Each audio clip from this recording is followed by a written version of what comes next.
Assalamualaikum warahmatullahi wabarakatuh. Hamdan wa syukran lillah, wa salatan wa salaman ala rasulillah wa ala alihi wa sahbihi wa mawalah. Allahumma salli wa sallim ala hadha nabiyil karim sayyidina wa nabiyyina wa habibina wa maulana Muhammadin Allahumma salli wa sallim wa barik alaihi wa ala alihi wa sahbihi ajma'in. Amma ba'du, qala Allah Ta'ala fi kitabihil karim, a'udzu billahi minasy syaithanir rajim. Bismillahirrahmanirrahim. Ma kana Muhammadun aba ahadin min rijalikum walakin Rasulullah wa khataman nabiyyin wa kana Allahu bikulli syai'in alima. Ya ayyuhalladzina amanu dzkurullaha dzikran katsira wasabbihuhu bukratan wa asila. Qala Rasulullah sallallahu alaihi wasallam, man kharaja fi talabil ilmi fahuwa fi sabilillahi hatta yarji. Baginda Rasul bersabda, siapa keluar untuk mendapatkan ilmu, orang itu adalah orang yang berjihad fisabilillah sampai dia kembali ke tempatnya. Mudah-mudahan kita semua mendapatkan pahala jihad. Amin. Shadaqallahul azim wa shadaqa rasuluhun nabiyyul karim wa nahnu ala dzalika minasyahidin wasyakirin walhamdulillahi rabbil alamin. Wajiblah kita bersyukur pada Allah SWT. Salawat dan salam kita sampaikan untuk baginda Rasulullah. Hari ini kita peringati hari Maulid, hari lahir makhluk yang paling agung sealam jagat raya ini. Tidak ada makhluk yang lebih agung dari baginda Rasulullah SAW. Apakah makhluk ciptaan Allah? Dari semua ciptaan Allah, yang paling agung adalah baginda Rasulullah Muhammad SAW. Ada lebih 18.000 jenis makhluk di dunia yang Allah ciptakan di alam semesta ini.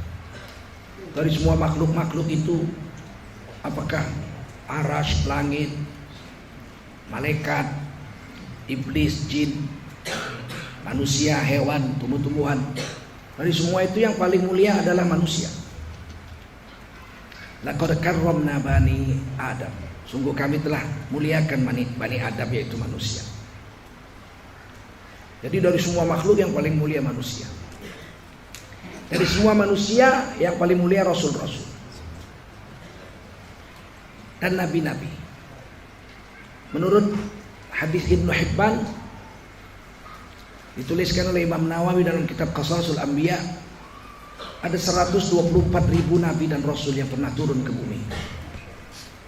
Berapa? 124.000. Bukan 25, bukan. Itu ngaji waktu zaman SD dulu. Nabi dan rasul ada 124.000. 313 diantaranya rasul. Dari 313 rasul itu 25 disebut rasul pilihan, yang wajib kita kenal namanya, meskipun disebutkan orang tidak berturut-turut, tapi harus tahu. Ini rukun iman yang keempat. Jadi kalau orang bilang Nabi Nuh, ya betul itu Nabi, saya tahu Nuh itu Nabi. Idris itu juga Nabi. Sulaiman juga Nabi. Zakaria Nabi, saya tahu. Ishak juga Nabi, saya tahu. Bejo bukan. Itu harus tahu yang 25. Karena itu rukun Dari 25 itu 5 disebut Rasul Ulul Azmi. Rasul Ulul Azmi. Rasul yang paling menderita untuk kepentingan agama. Ada 5. Semua nabi menderita, semua rasul menderita, tapi yang 5 ini paling menderita. Yang pertama Nabi Nuh alaihi salam, diangkat jadi nabi umur 480. 480 diangkat jadi rasul. Dakwah selama 420 tahun. Lailan wan naharo. Satu-satunya nabi yang disebut di Quran berdakwah malam dan siang itu Nabi Nuh. Kalau Nabi Muhammad malam tahajud. Ya ayyuhal muzammil qumil lail illa qalila. Wa minal laili fatahajjat bihi nafilatan lak. Sebagian malam tahajud. Kalau Nabi malam tahajud, siang baru ya ayyuhal muddatsir qum fa'anzir. Hai kamu yang berselimut tipis yang dipakai di siang hari, bangun buat peringatan kepada manusia. Wasiyabaka fatahhir, bajumu bersihin. Jadi salah satu adab dai itu bajunya bersih. Bukan baju, bukan baru, bukan mahal, bukan, bersih. Jangan lecek, bau lagi, aduh. Dai itu bersih. Saya tidak baju baru.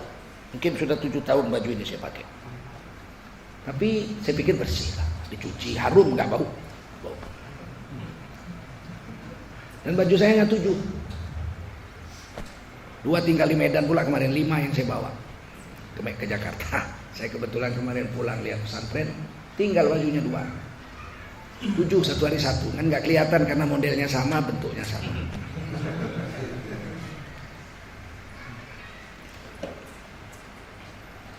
Dari 420 tahun Nabi Nuh dakwah, pada usia 900 tahun datanglah badai topan Nabi Nuh.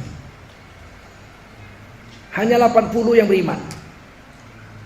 420 tahun dakwah yang beriman hanya 80.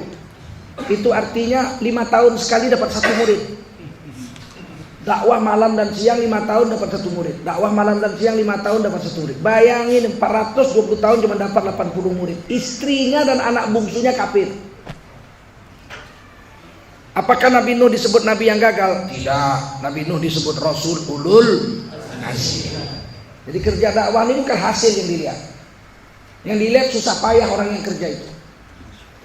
Ketika Nabi Ibrahim dibakar oleh Namrud, 2 kilometer masih panas apinya, setinggi gunung.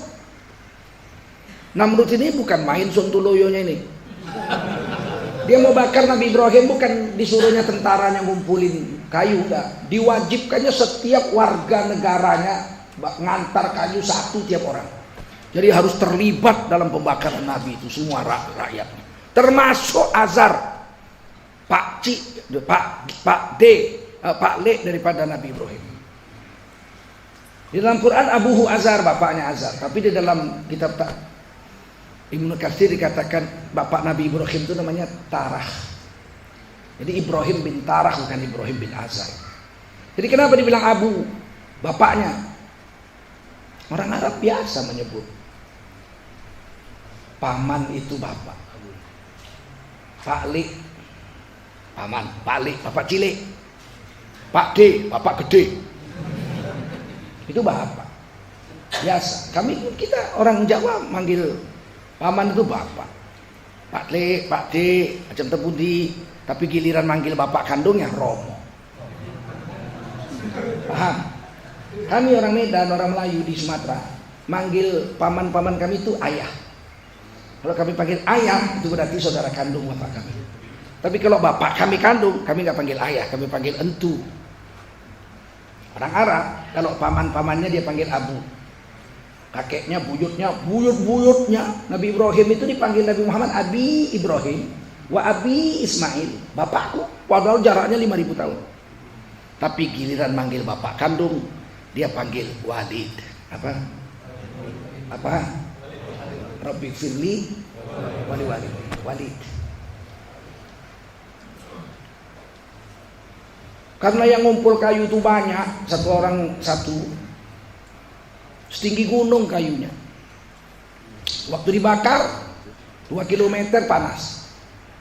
Kata Namrud, buang Nabi Ibrahim ke api. Gak bisa Tuan Raja. Kenapa? Panas. Bagaimana mau dekat 2 kilometer? Bagaimana mau membuangnya? Bingung, Datang iblis. Jadi di mana-mana yang mikir rusak tuh iblis. Menyamar jadi orang tua, pakai jubah hitam. Jadi iblis pakai jubah ya, nggak pakai belangkon. Apa kata iblis? Bikin ketapel raksasa, tembakkan ini Nabi Ibrahim. Dibikinlah ketapel, diikatkan di tiang rumah Namrud. Istana Namrud itu tiangnya 2. Jadi kalau saya lihat rumah gedong ada tiangnya 2, teringat saya Namrud. 2 kilometer dari tiang Namrud itulah ditarik Nabi Ibrahim rame-rame pakai ketapel, dilepaskan, terbang Nabi Ibrahim, kebakar. Begitu Nabi Ibrahim terbang, malaikat Jibril datang. Kawan, kan sering ngantar wahyu, ya enggak? Kata Jibril salam, aku mau menolong kamu dan saya sanggup untuk menyelamatkan kamu dari api ini. Kata Nabi Ibrahim, kamu disuruh Allah atau datangkan kemauan sendiri? Tentu kemauan sendiri, kan kita kawan. Minggir, nggak perlu aku sama kau katanya. Kalau dari kamu nggak usah. Hasbiyallahu wa ni'mal wakil. Aku hanya perlu bantuan Allah. Langsung Allah berfirman, wa qul ya nar. Kata Nabi, kata Allah, hei api, kuni bardan, jadilah kamu sejuk. Kalau kata tali tafsir, kalau sampai situ aja firman Allah, beku Nabi Ibrahim, mati beku. Tapi ada sambungan, kuni bardan wassalaman ala Ibrahim, jadilah kamu dingin yang menyelamatkan Nabi Ibrahim. Terjadilah 2 kejadian dalam waktu yang sama dengan efek yang berbeda. Di luar api semua orang kepanasan, di dalam api Nabi Ibrahim sejuk. Bulu-bulunya, bajunya, rambutnya nggak terbakar, tapi rantai yang mengikat badan Nabi Ibrahim cair, saking panasnya api itu. Seekor burung pipit mengambil air dengan cucuknya, dia terbang di atas api, dia siramkan ke api itu, balik lagi. Belum jatuh lagi air itu sudah menguap, saking panasnya udah jadi uap. Terus burung itu menyiram. Kawan-kawannya bilang, ngapain kau siram-siram? Belum lagi jatuh air yang dari mulutmu itu sudah cair jadi uap, berubah jadi uap. Percuma aja kau. Tak bisa kau selamatkan Nabi Ibrahim. Apa kata burung ini sama kawan-kawannya? Aku ini kerja aja menyelamatkan Nabi. Yang menyelamatkan dia Allah. Tapi saya ikut partisipasi menyelamatkannya. Nanti di akhirat Allah akan hitung perbuatan saya ini sebagai perbuatan hasanah. Gitu. Kita ini kalau bela agama bela aja. Mau dicaci maki orang, mau dipukul orang, mau diusir orang, mau ditembak orang mati pun nggak ada masalah. Paham? Paham? Masa kalah sama burung? Dan nanti kita jumpa dengan burung itu. Ada 10 hewan yang masuk surga, salah satunya burung yang menyiramkan air kepada Nabi Ibrahim. Burung hudhudnya Nabi Sulaiman yang mendakwahkan Ratu Balqis. Kita akan lihat nanti untanya Nabi Soleh. Kita akan jumpa. Ada 10 binatang yang akan masuk surga dan kita jumpa kalau kita masuk surga.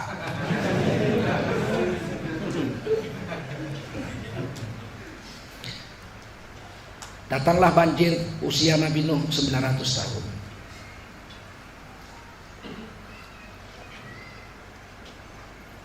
Nabi Nuh sempat hidup 50 tahun lagi setelah banjir reda. Yang hidup cuma 80 orang. Ketika banjir datang, ya Allah, air muncrat dari tanah, dari langit juga muncrat air. Datanglah ombak udah setinggi-tinggi gunung. Ombak setinggi gunung. Perahu Nabi Nuh kayu. Kalau nabrak gunung pecah mati semua. Kalau ketimpa ombak setinggi gunung tenggelam mati semua. Tapi yakin sama Allah, hari itu yang selamat hanya yang naik perahu. Selain naik perahu mati semua. Walaupun wahiyat tajribihim fi maujin kaljibal. Itu orang yang 80 orang itu berpelayar dengan perahu di tengah-tengah ombak setinggi gunung. Tiba-tiba Nabi Nuh lihat anaknya yang paling kecil, yang paling disayangi, bungsu, Kan'an. Anak Nabi Nuh laki-laki 4, Ham, Yafid, Sam, Kan'an. Terpencil di sebuah pulau kecil. Lihat akhlak Rasul. Dia lihat anaknya mencoba naik gunung menyelamatkan nyawanya dari banjir. Nabi Nuh masih dakwah anaknya di saat-saat detik terakhir. Apa kata Nabi Nuh? Ya bunayya rkam ma'ana. Wahai anakku sayang, buah hatiku, intan manjaku. Nabi Nuh nggak bilang ya ibni, anakku, enggak. Ya bunayya irkam ma'ana, wahai anakku yang bungsu yang paling kucintai, irkam ma'ana, mari gabung sama bapak dan orang-orang beriman, naik perahu. Wala takum ma'al kafirin, jangan gabung sama orang-orang kafir. Ini kalau Nabi Nuh hidup sekarang dibilang radikal. Apa kata anaknya? Anaknya pun walaupun kafir beradab. Qala sa'awi ila jabali ya'simuni minal ma'.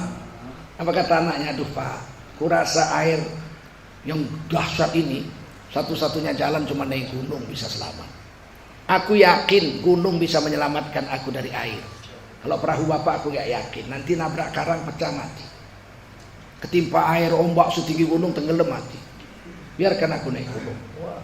Kata bapaknya nggak ada yang bisa selamat. Yang selamat naik perahu hari ini bersama bapakmu ini Nabi. Nggak mau anaknya. Wa kana minal mughraqin. Matilah anaknya tenggelam bersama orang-orang kafir. Perahu pun berlayar 40 hari menurut riwayat.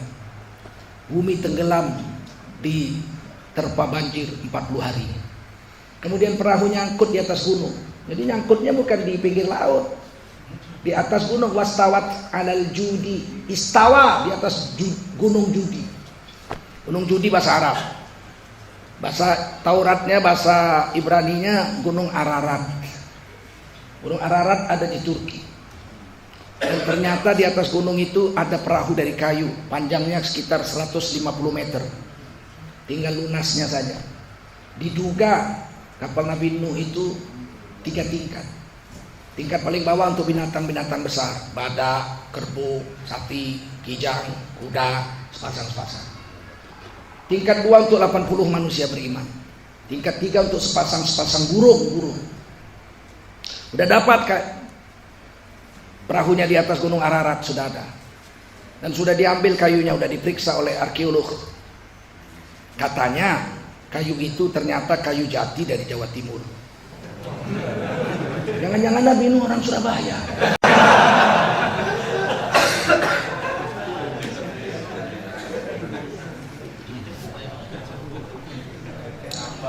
Begitu mendarat, Nabi Nuh berpikir, 40 hari ini apa ada lagi makanan di dunia? Pohon mati semua, buah pasti busuk semua. 40 hari direndam banjir.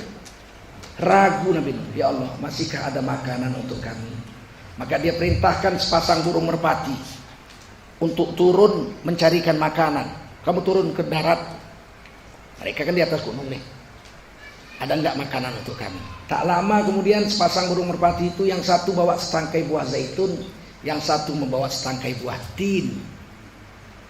Senyum Nabi Nuh, oh masih ada makanan. Ternyata buah tin dan zaitun direndam banjir 40 hari, pohonnya tidak mati dan buahnya tidak busuk. Ini bandek. Ini kalau zaman sekarang ini pegawai negeri sipil ini. Dibuang ke pulau-pulau masih hidup juga.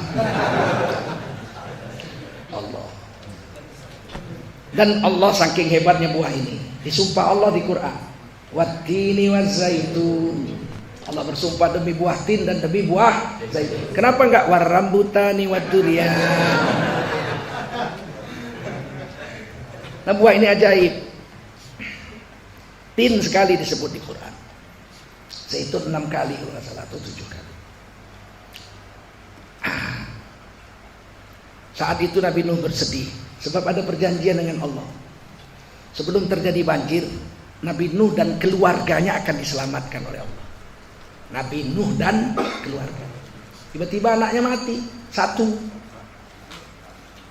Sedih sekali Nabi Nuh. Maka Nabi Nuh doa. Apa kata Nabi Nuh? Qala, ya Rabbi, inna bani min ahli. Wahai Tuhanku Allah yang maha mengatur alam semesta,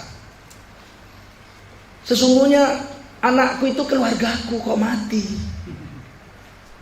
Kan janji keluargaku gak mati. Dengan bercucuran air mata, ya Allah, Kan'an itu anakku. Kalau anakku kan dia keluargaku, kenapa mati? Langsung dijawab Allah, putus langsung Allah jawab. Qala ya Nuh, hei Nabi Nuh, kata Allah alaihi salam. Innahu laisa min ahlik, sesungguhnya anakmu bukan keluargamu. Dicoret dari keluarga Nabi. Anak kandung yang paling bungsu, yang paling dicintai, dicoret sama Allah dari keluarga Nabi. Innahu laisa min ahlik, sesungguhnya anakmu itu memang anakmu, darah dagingmu, tapi bukan keluargamu. Innahu amalun ghairu salih, dia beramal tapi amalnya gak soleh. Kata Nabi naik perahu, kata akalnya naik gunung. Masuk dia dalam golongan kafir, dicoret dari keluarga Nabi. Maka kita gak usah petentangan. Kalau kata Allah ikut Nabi, fattabi'uni yuhibbukumullah, kau ikuti Nabi Allah akan cinta padamu. Nggak usah sok-sokan, wah itu kan zaman Nabi, zaman kuno. Nanti kau, sedangkan anak Nabi Nuh dicoret dari keluarga Nabi Nuh, apalagi kita ini anak siapa? Anak Sontoloyo kita. Udah anak Sontoloyo petentengan pula. Nabi Nuh tidak disebut Rasul yang gagal, meskipun istri dan anaknya kafir. Beliau disebut Rasul ulul azmi. Yang kedua Nabi Musa. Wah, itu dahsyat Nabi Musa. Nabi Musa itu, Fir'aun mimpi bahwa kekuasaannya akan dihancurkan oleh seorang pemuda dari Bani Israel. Bani Israel itu ketika zaman Nabi Yusuf baru 12 orang. Israel itu kan Nabi Yakub. Gelar untuk Nabi Yakub itu digelar Israel, orang yang berjalan malam, karena dia mau dibunuh sama abangnya, melarikan diri ke rumah pamannya dia. Di perjalanan kalau siang sembunyi, kalau malam jalan. Orang yang berjalan malam, kekasih Allah Nabi Yakub digelar Israel. Bani Israel ada 12. Anaknya Nabi Yakub itu 12, 10 dari istri pertama, 2 dari istri kedua. Istri pertama namanya Laya, anak pamannya. Istri kedua namanya Rahil, saudara kandung. Dulu boleh kawin sama saudara kandung 2 sekaligus. Sekarang jangan serakah kamu. Kalau udah dapat adiknya jangan ambil kakaknya. Boleh diambil, kalau ambil kakaknya jangan ambil adiknya. Boleh dua-duanya dikawini kalau yang satu mati. Namanya turun ranjang. Ya kalau orang Betawi bilang turun ranjang. Kalau orang Melayu Medan bilang tukar tikar. Tikarnya ditukar. Atau cerai sama kakaknya, bilang bisa diambil adiknya. Tapi kalau Nabi Yakub dua-dua diambil.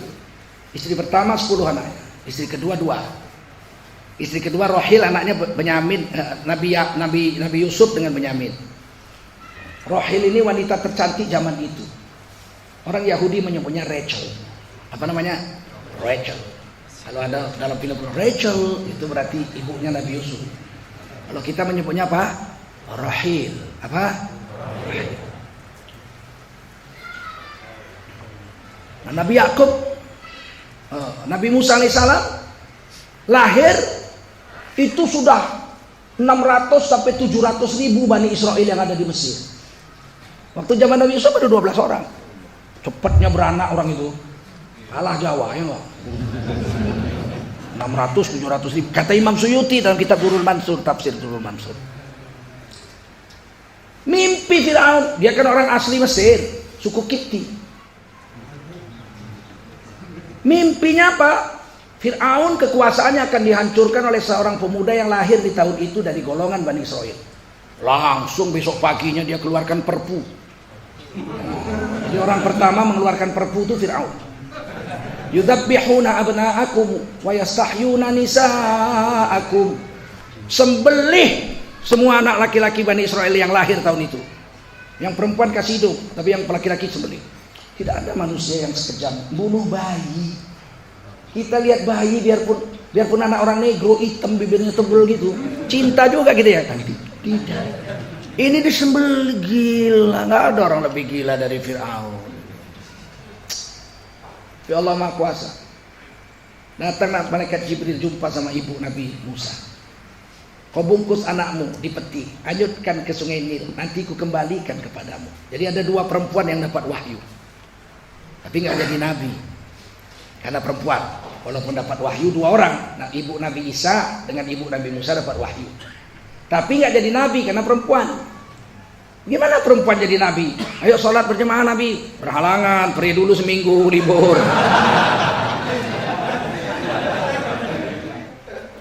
Akhirnya dianyutkan Nabi Musa.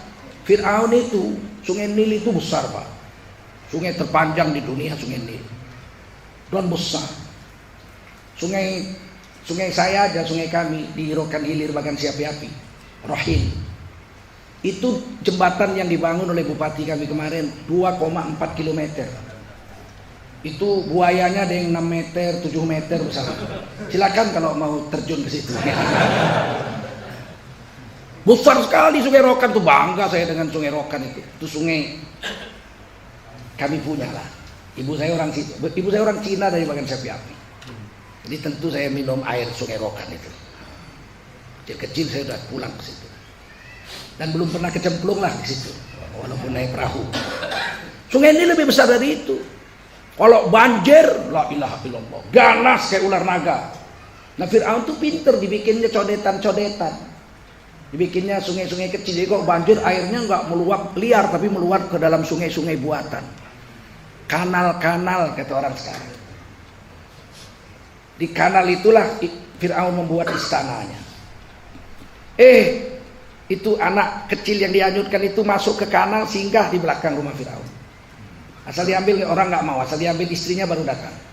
Istri Fir'aun Asia namanya, wanita tercantik waktu itu di Mesir, nggak punya anak. Sekali dibuka peti laki-laki montok, bayi montok. Nabi Musa itu tegap dari kecil udah kelihatan, keker. Fir'aun juga tegap. Pemimpin mana dia yang kurus zaman itu? Kalian jangan ketawa kalian. Ini ngaji nih. Pemimpin tuh syaratnya dua kalau di Quran. Bastotan fil ilmi wal jisim. Kuat badannya, ilmunya hebat. Paham? Kalian pikir ngarang-ngarang cerita ini? Saya ngaji betul-betul ngaji nih. Begitu digendong, Nabi Musa itu dari kecil udah montok, udah keker. Nabi paling kuat tuh Nabi Musa. Ditaboknya batu sompel. Ya main-main. Nabi Musa itu kalau mandi sembunyi di balik batu. Nabi mandinya di sungai, di kanal-kanal itu. Sembunyi di balik batu. Waktu remaja kawan-kawannya ngejek. Nabi Musa itu sembunyi karena itu kemaluannya besar, sakit. Nggak normal, diejek-ejek. Sehingga Nabi Musa satu hari mandi di balik batu, batunya lari. Ini hadis sahih nih, hadis sahih. Marahnya Nabi Musa, itu batu kan ditaruh bajunya di batu. Nabi Musa itu nggak mau auratnya nampak orang. Semua Nabi begitu. Nabi Muhammad memperbaiki Ka'bah dengan pamannya Sayyidina Abbas. Sayyidina Abbas naik ke pundak Nabi. Nabi masih remaja.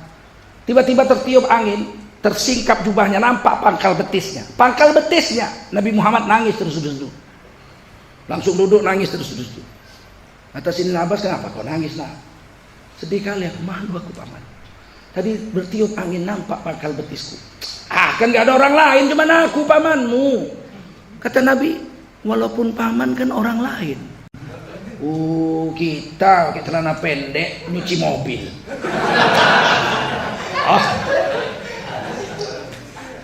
Entah siapa yang kita ikut pun. Nabi Musa mandi, Allah kuasa dibikin lari tuh batu. Dikejar sama Nabi Musa, batu, bajuku, dikejar. Nampak sama kawan-kawan, normal kok Nabi Musa, normal. Kelihatan auratnya normal. Begitu batu itu berhenti, diambil bajunya, ditabok tuh batu sompel. Nabi Musa kuat Pak. Bani Israel sama Bani Kipti berantem, anak muda dipisah, nggak mau ditabok mati. Sekali tabok, Mike Tyson belum pernah nabok orang mati.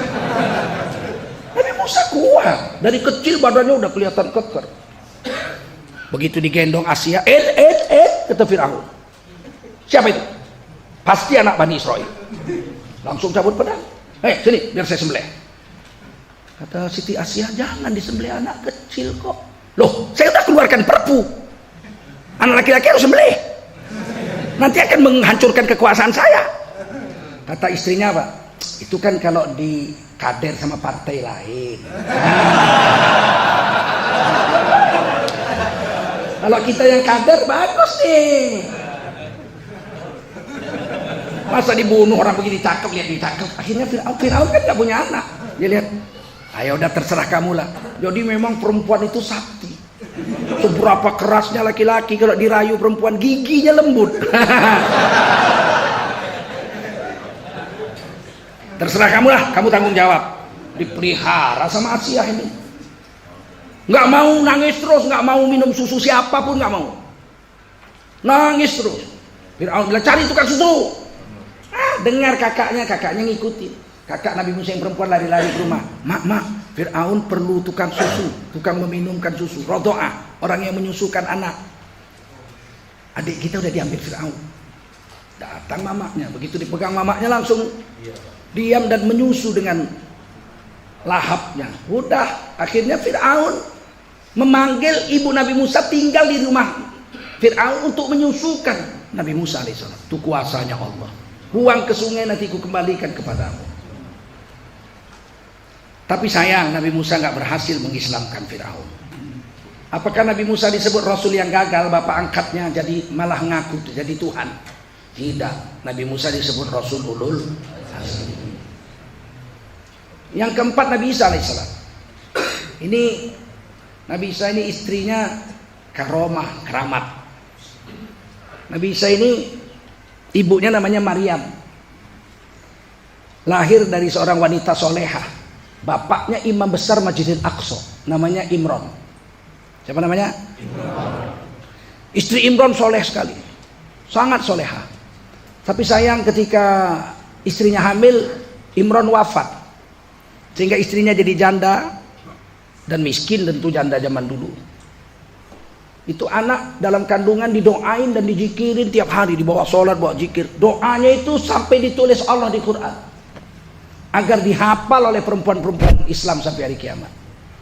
Rabbi inni nazartu laka ma fi batni muharraran fataqabbal minni innaka antas samiul alim. Sesungguhnya ya Allah, aku bernazar anak yang dalam kandunganku ini kalau lahir akan kusedekahkan menjadi pengurus agama 100%. Gak usah cari makan untuk saya walaupun saya janda. Saya masih bisa hidupi diri saya. Asal anak saya jadi pejuang agama 100% kayak bapaknya. Sesungguhnya engkau maha mendengar nazar hambamu, lagi maha mengetahui nazar hambamu. Ditulis itu doa. Tiba-tiba lahir perempuan. Tidaklah sama laki-laki dengan perempuan. Nabi Isa perempuan jadi imam Masjid Aqsa. Akhirnya anak ini dipelihara orang lah, karena janda nggak bisa kasih makan. Rebutan Bani Israel mau memelihara anak orang, anak Imran, imam besar Masjidil Aqsa. Tapi Nabi Zakaria mau. Siapa Nabi Zakaria? Istri Nabi Zakaria dengan istri Imran saudara kandung. Berarti kalau Maryam dipelihara oleh Nabi Zakaria, yang melihara bibi kandungnya, saudara kandung ibunya. Karena Nabi Zakaria ini paman. Nabi Zakaria dengan Imran sepengambilan. Istri mereka adik-beradik. Kalau kami orang Medan bilang sepengambilan. Kalau orang Mendeling bilang paboyan, pembayan. Kalian apa namanya? Ayo. Abangnya ngambil perempuan ini, adiknya diambil laki-laki ini kawin sama kakaknya, laki-laki itu kawin sama adiknya, laki-laki ini dengan laki-laki itu apa namanya? Kalau ipar itu bukan, ipar itu lain, bukan. Nah itulah dia. Dari bahasa Betawinya. Kalau kami bahasa Medannya sepengambilan. Kalau bahasa Sunggal, ada di Medan Sunggal, sepetenggean, sak petangkringan gitu. Nggak bagus. Masya Allah. Anak ini dipelihara Nabi Zakaria, dikurung dalam kamar, dikunci. Saya udah sampai rumah itu. Bertuahnya saya sudah sampai rumah tempat Siti Maryam dikurung. Tidak boleh lihat laki-laki dan tidak pernah dilihat laki-laki dari lahir. Laki-laki yang dia lihat cuma pamannya Nabi Zakaria dan sepupunya Nabi Yahya. Yang lain tidak boleh. Dikunci. Kalau jam makan bapaknya datang, Nabi Zakaria ini pamannya ini, kasih makan, kasih minum, ajarin kitab Taurat, diajarin sholat, diajarin zikir, kunci lagi. Berhari-hari, bertahun-tahun.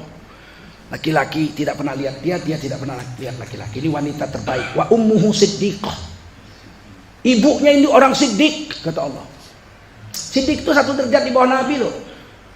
Maryam kalau Laki-laki udah jadi nabi beliau. Terima wahyu. Datang malaikat Jibril bilang kamu harus hamil. Loh, mana bisa saya hamil? Lam yamsasni bashar. Kesenggol aja kulitku dengan laki-laki nggak pernah. Walam akun baghiyah, aku ini bukan pezina. Kalau bahasa sekarang, bagaimana hamil nih ojek aja nggak pernah. Kata malaikat, qala kadzalik, mesti hamil di perintah Allah. Nabi Zakaria, nah itu Siti Maryam jumpa malaikat Jibril, bukan main-main ini perempuan. Saking solehahnya, dikurung nggak pernah lihat laki-laki. Satu hari Nabi Zakaria lupa bawa makanan, sibuk dakwah. Aduh, ingat-ingat sudah malam di dalam tafsir. Aduh, anakku nggak makan seharian. Berlari-lari Nabi Zakaria bawa makanan dan minuman. Dibuka pintu rumah itu, mihrab namanya. Dibuka, ternyata satu ruangan itu penuh dengan makanan beraneka warna. Terkejut Nabi Zakaria berkata, qala ya Maryam anna laki hadza. Hai Maryam, dari mana makanan sebanyak ini? Kunci di tangan saya, nggak ada orang yang bisa masuk. Qalat huwa min indillah. Kata Siti Maryam, ini makanan dikirim Allah dari sorga. Innallaha yarzuqu man yasha'u bighairi hisab. Sesungguhnya Allah memberi rezeki pada siapa Allah mau, tanpa perhitungan banyaknya. Langsung tahu Nabi Zakaria, ini anakku sudah jadi wali. Lupa dikasih makan, Allah kirim makanan, bayangin itu. Ada yang di sini kayak gitu? Lupa istrinya masak, terus datang malaikat gitu bawa makanan, ada? Datang tukang kredit, iya. Nagih hutang. Masya Allah. Siti Maryam akhirnya hamil.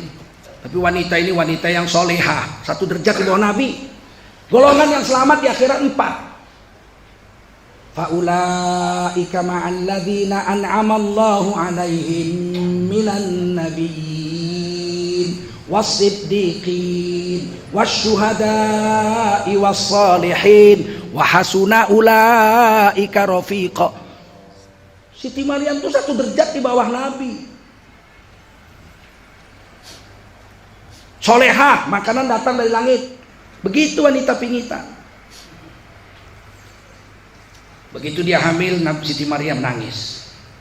Inni nazartu lirrahmani sauma. Allah yang maha pemurah, aku hamil, engkau yang perintah, maka aku bernazar nggak mau ngomong.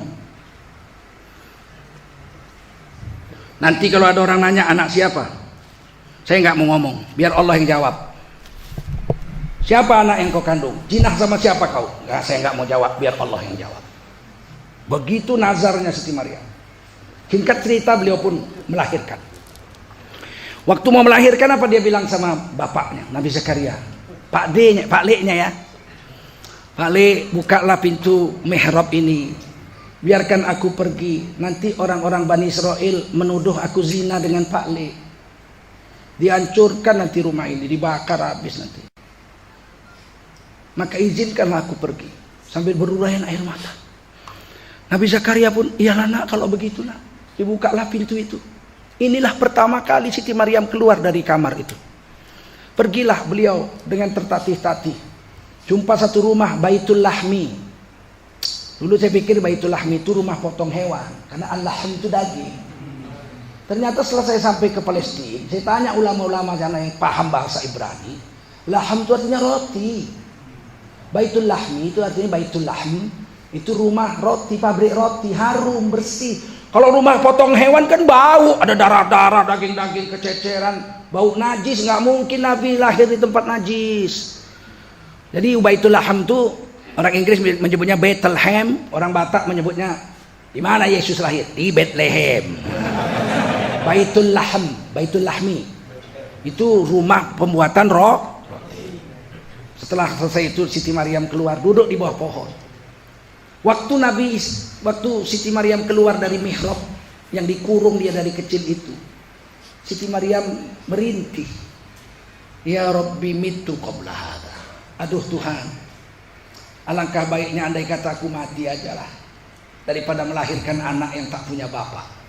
Mengeluh, mitu qabla hadha, lebih baik mati aja lah ya Allah, daripada punya anak nggak punya bapak. Itu macam mana serangan orang itu. Hilang keramatnya separuh. Rupanya kita orang Islam ini, apalagi wali-wali, nggak boleh ngeluh. Ngeluh sekali hilang keramatnya separuh. Nggak datang lagi makanan dari surga. Begitu Siti Maryam terduduk lemes habis melahirkan anak itu di pangkunya. Dia lapar, dia bilang apa? Ya Allah, lapar ya Allah. Nggak datang lagi makanan. Biasanya kalau lapar datang makanan. Itu maka kita jangan ngeluh. Kalau demo boleh. Siti Maryam di demo kok. Ada kiai bilang tak ada dalilnya demo. Ya ini kan di demo Siti Maryam ini setelah cerita ini.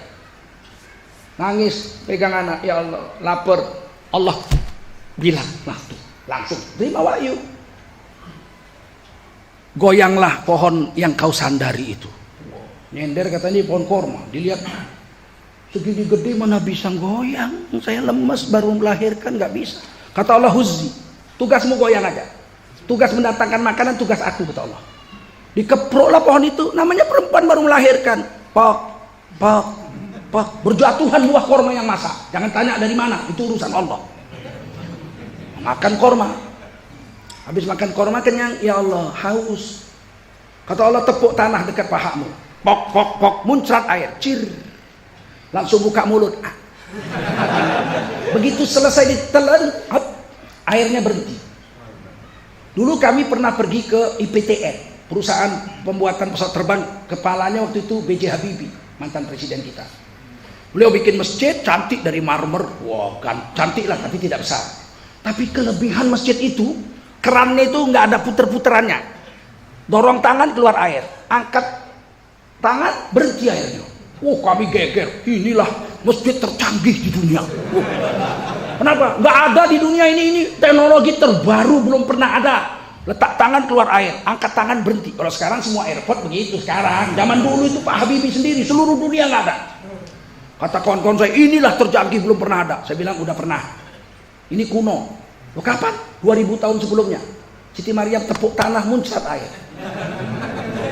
Tutup mulut, airnya berhenti. Wah. Kalau enggak kan banjir tuh. Bethlehem, betul nggak? Nggak pakai listrik lagi kalau Siti Maryam nggak pakai listrik. Nah. Tapi Habibie hebat juga, ya kan?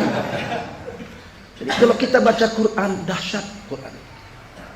Kemudian digendong anak. Jadi sunnahnya kalau istri baru melahirkan kasih makan korma. Itu sunnah, Allah yang bikin. Kasih minum air putih. Kalian istri lahiran kalian kasih makan gado-gado. Mencret lah dia. Quran memberikan wanita baru melahirkan minum air putih. Kalian kasih Coca-Cola. Kita nggak ngerti agama, ini kita nggak ngerti agama, makanya kita bikin maulid ini biar kita ngerti agama. Begitu anak ini di pangku, datang demonstran. Nah, ini dalil ada demo, yang bilang nggak ada demo. Bani Israel marah-marah. Maryam, kenapa kau berzina? Zina sama siapa kau? Kenapa kau melahirkan anak haram? Siapa bapaknya? Bapakmu itu Imran, imam besar Masjid Aqsa. Pamanmu Nabi Zakaria, sepupumu Nabi Yahya, buyutmu Nabi Harun. Kenapa kau jadi wanita pezina begini? Siti Maryam sudah janji nggak akan ngomong. Inni nazartu lirrahmani fa nggak mau ngomong. Ditunjuk anak itu sama Siti Maryam. Fa asyarathu. Yen kowe arep ngerti jawabane tekonono anakku iki. Kalau cerita wayangnya gitulah. Tunjuk aja gitu. Tambah marah demonstran. Mana bisa anak indel-indel kok kon ngomong? Ora iso. Anak kecil kok suruh ngomong. Mana bisa? Tiba-tiba anak itu ngomong. Inni Abdullah. Subhanallah. Satu kalimat yang mematahkan pendapat dua agama. Yahudi mengatakan Nabi Isa anak zina. Dia jawab, Inni Abdullah. Aku adalah hamba Allah, bukan anak zina. Belakangan orang Nasrani mengatakan dia anak Tuhan. Nabi Isa katakan, Inni Abdullah, aku hamba Allah, bukan anak Tuhan, bukan anak zina. Pas seperti keimanan kita yang diajarkan Nabi Muhammad SAW. Nabi Isa itu bukan anak Tuhan, bukan anak zina, tapi dia adalah hamba Allah. Ataniyal kitab, Allah memberiku sebuah kitab yaitu Injil. Ini baru lahir nih. Wa ja'alani nabiyya, dan Allah jadikan aku seorang nabi.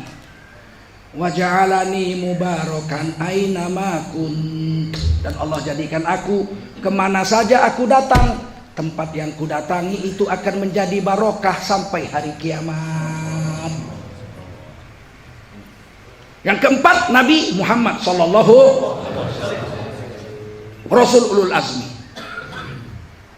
Nabi Isa dakwah 33 tahun dari lahir sampai diangkat ke langit kedua ya. Bersama Nabi Yahya sekarang ada di langit kedua. Sering ngobrol-ngobrol kata Nabi Muhammad, cerita-cerita dengan Nabi Yahya. Jadi Nabi Yahya itu sepupunya kan anak Pakliknya, anak Nabi Zakaria. Dia anak Imron.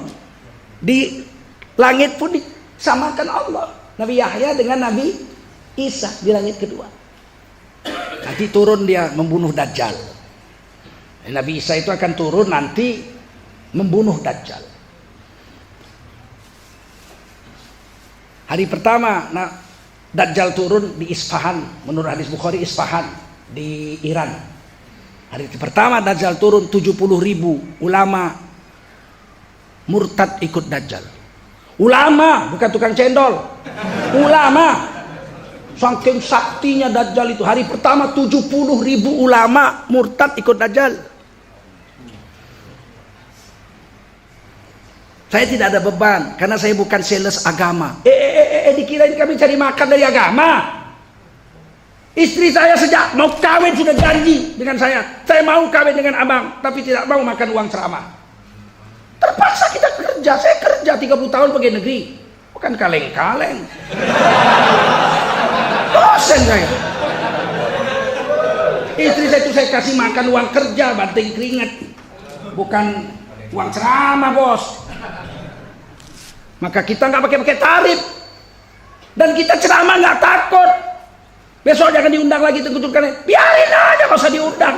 Emang duit lu gua makan. Ini ngajar, betul nggak? Bagi kita semua pelajaran. Paham?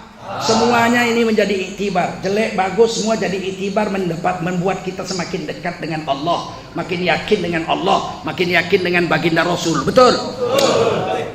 Ada urusan sama kita. Yang kelima, baginda Rasul, paman yang memelihara Nabi sejak umur 8 tahun sampai wafat. Pamannya itu nggak mau masuk Islam, Abu Thalib. Nabi nggak disebut Nabi yang gagal.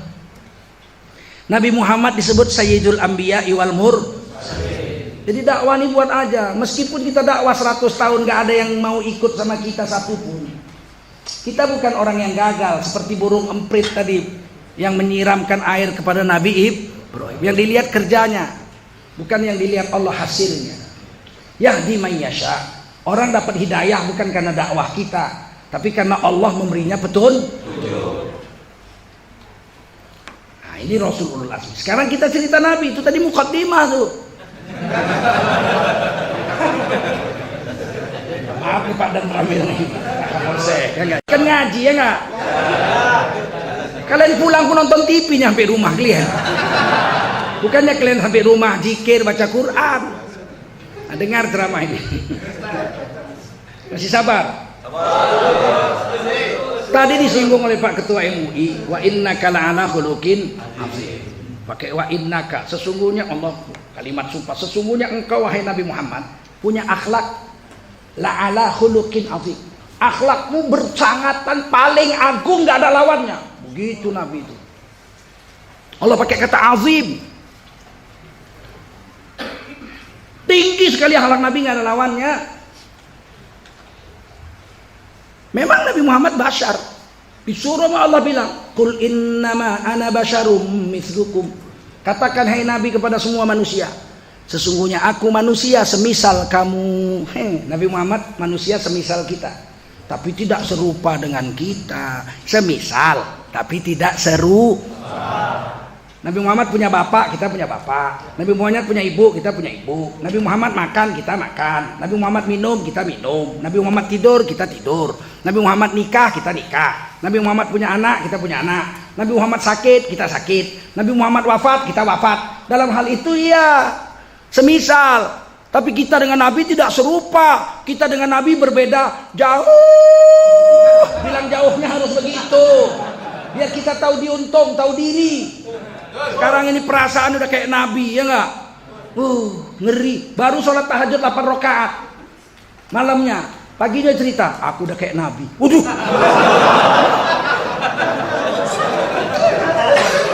Kayak Nabi. Saya tadi malam tahajud 8 rakaat sampai pegel-pegel. Udah seperti Nabi saya. Kamu seperti Nabi? Cuman beda sedikit. Waduh, beda sedikit. Nabi itu makan sedikit. Kalau saya sedikit-sedikit makan. Jadi beda sedikit. Nabi Muhammad tuh tidur sedikit. Nah kalau saya sedikit-sedikit tidur. Kan beda sedikit. Kita dengan Nabi berbeda jauh. Bilang jauhnya begitu.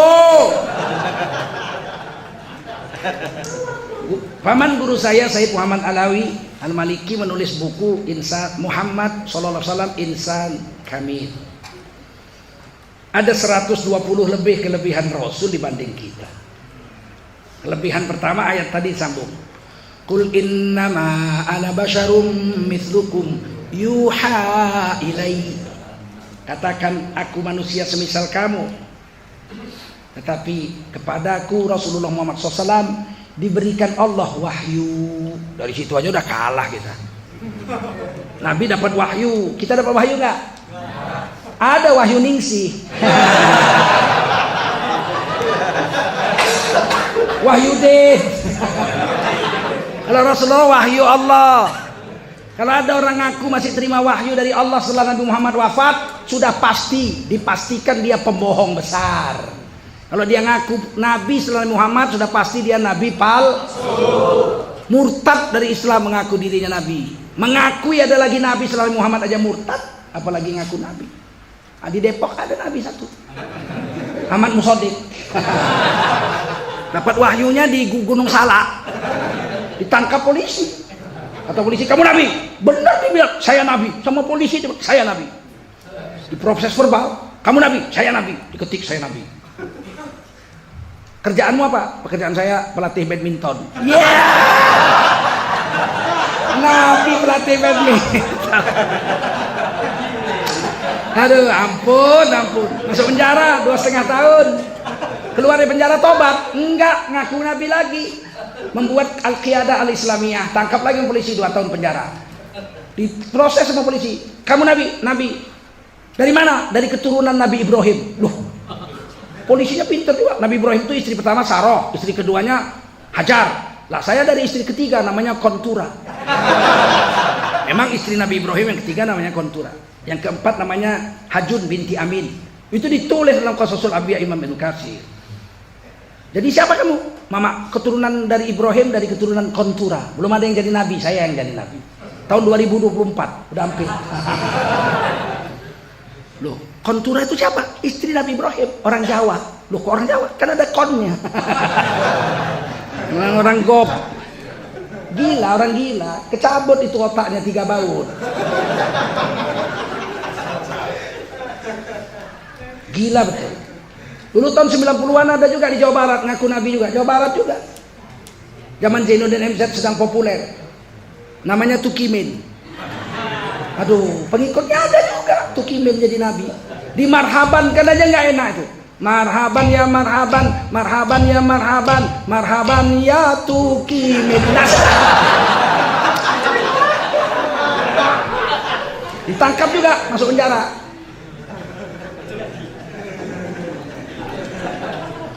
Nabi Muhammad dapat wahyu, kita dapat wahyu nggak? 3 jenis wahyu Allah. Berapa jenis? Yang satu wahyu Allah kepada Nabi Muhammad yang namanya Al-Quran. Langsung Allah kirim atau Allah kirim lewat malaikat Jibril. Nabi tidak ubah 1 titik pun dari wahyu Allah yang namanya Al-Quran. Walaupun Nabi nggak ngerti artinya, Nabi baca aja.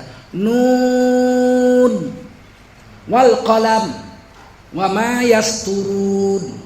Sahabat nanya, nun itu apa ya Rasul? Nggak tahu, aku nggak tahu. Yang tahu artinya cuma Allah. Nggak diubah, nggak dibuang. Tidak ada campur tangan Nabi. Nabi nyampaikan aja. Jangan kalian terjemah. Nun jauh di sana.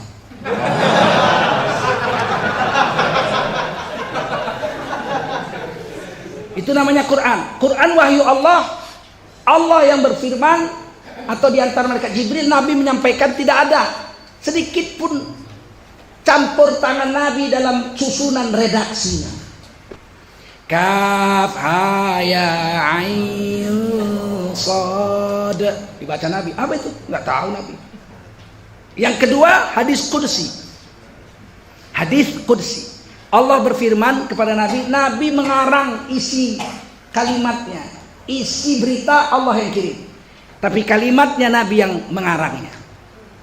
Itu hadis qudsi juga wahyu Allah. Kalau hadis qudsi bunyinya begini, qala Rasulullah sallallahu alaihi wasallam, Nabi bersabda, qala Allah Ta'ala, dan Allah berfirman, as-saumu liya, puasa itu untukku, wa ana ajzibi, aku yang akan membayar langsung pahala itu. Aku di situ Allah. Itu jenis wahyu yang kedua, hadis qudsi. Yang ketiga, hadis nabawiyah. Seluruh perkataan Nabi itu wahyu. Siapa yang bilang? Allah yang bilang. Surah An-Najmi. Wa ma yantiqu 'anil hawa in huwa illa wahyu yuha. Makanya siapa enggak percaya dengan hadis, kafir. Saya Quran aja enggak usah hadis, kafir. Karena hadis itu firman Allah. Cuma Nabi yang atur semuanya. Tapi kalau salah, Allah tegur. Sampai sini paham? Itu beda pertama kita dengan Nabi. Dan itu tidak bisa dibayar sampai hari kiamat. Satu-satunya yang punya wahyu dari kita semua adalah baginda Rasulullah Muhammad SAW. Akhlak jangan diragukan. Nabi Muhammad sejak lahir dari kecil tidak pernah dusta. Sehingga orang Mekah menyebut beliau Al-Amin, orang yang terpercaya. Kita udah disumpah pakai Quran, saya tidak akan sekali-kali mencuri. Ditukarnya, saya tidak akan sekali-sekali mencuri. Astagfirullah. Udah disumpah pakai Quran masih ketangkep KPK. Ketangkep KPK dikasih rompi oranye, senyum-senyum. Bagaimana Pak? Bapak ketangkep tangan nih korupsi. Tanya pengacara saya ya. Saking gengkelnya aku lihat itu. Hampir saya karang sebuah lagu. Hidup lagi jiwa seni saya itu. Tapi saya padamkan. Sempat saya karang. Dunia ini yang sudah gila, atau aku yang tak berdaya, maling pun masih sanggup tersenyum. Oh, ini kalau saya teruskan top ini lagu ini. Nabi itu dari lahir sebut Al-Amin dari kecil. Kawan-kawan Nabi kecil-kecil, Sayyidina Abu Bakar selisih 2 tahun dengan Nabi. Paman Nabi Sayyidina Hamzah sama seumur. Bahkan Abu Thalib, Abu Jahal memanggil Nabi Al-Amin. Orang terpercaya, nggak pernah dusta. Walaupun boleh berdusta, pada saat menyelamatkan nyawa orang misalnya, boleh berdusta. Menyelamatkan nyawa kita, boleh berdusta. Tapi Nabi nggak buat. Nabi Ibrahim 3 kali dusta. Tapi boleh, memang boleh. Di kampak Nabi Ibrahim Tuhan-Tuhannya Namrud. Hancur semua. Yang paling besar, kampak itu dilengketkan ke leher patung Tuhan yang paling gede. Diam Nabi Ibrahim. Datang Namrud dari luar kota, sembahyang musyrik di sana, datang. Siapa yang keji menghancurkan Tuhan-Tuhan kita? Tangkap, ditangkaplah. Nabi Ibrahim langsung ditanya, diinterogasi. Kamu yang hancurkan patung-patung Tuhan-Tuhan kami? Nabi Ibrahim bilang, enggak. Bohong. Yang menghancurkan Nabi Ibrahim. Tapi dia bohong, enggak. Pasti kamu, tengok kampaknya di mana sekarang. Kampak kan sama yang besar itu ya. Berarti dia yang hancurin. Coba tanya sama dia. Jadi bohong boleh nyamankannya, tapi sambil dakwah. Kata Namrud, mana bisa dia ngomong? Dia nggak bisa bergerak pun. Mana mungkin dia menghancurkan yang kecil-kecil? Lah kalau nggak bisa ngomong, nggak bisa bergerak, nggak bisa melihat, kenapa disembah, bego? Dibakar Nabi Ibrahim. Sekali lagi Nabi Ibrahim dusta. Ketika Nabi Ibrahim datang ke Mesir, Raja Mesir mata keranjang. Keranjang itu matanya banyak. Asal lihat perempuan cantik, suaminya suaminya dibunuh, diambil jadi gundiknya. Maka Nabi Ibrahim, wanita tercantik sedunia itu Siti Saroh dengan Siti Hawa. Dua orang ini aja yang paling cantik. Nabi ditanya dalam kitab Ibnu Katsir, siapa wanita tercantik sedunia? Nabi menjawab, Siti Hawa, istri Nabi Adam, diciptakan di sorga, tidak lahir lewat rahim ibu. Kecantikannya seperti apa? Sepertiga kecantikan perempuan sedunia dijadikan satu untuk Siti Hawa sendiri. Nggak usah ngomong lah, kalau bapak-bapak jumpa pingsan lah.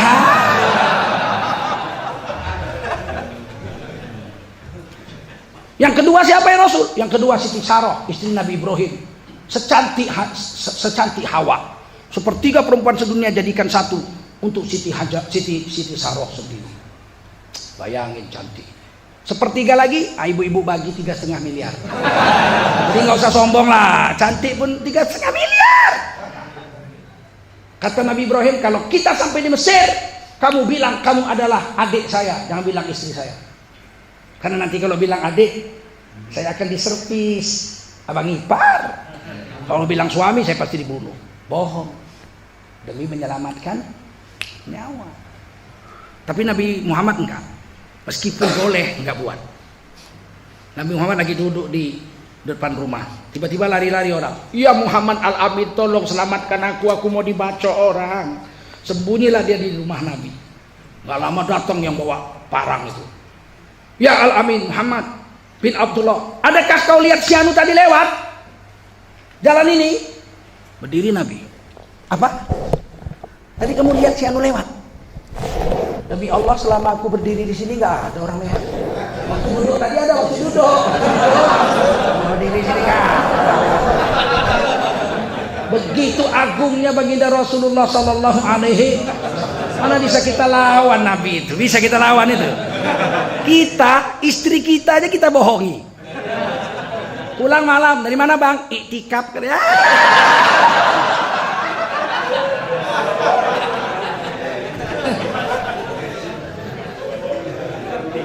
Kita dengan Nabi sama-sama manusia, tapi berbeda jauh. Begitu. Nabi Muhammad tuh tubuhnya harum, keringatnya harum. Saya pikir apa itu mukjizat. Setelah saya ngaji setua ini, Nabi Muhammad harum bukan karena mukjizat, karena Nabi Muhammad sangat memilih makanan. Nggak pernah makan bawang seumur hidup, nggak pernah makan peti, apalagi jengkol.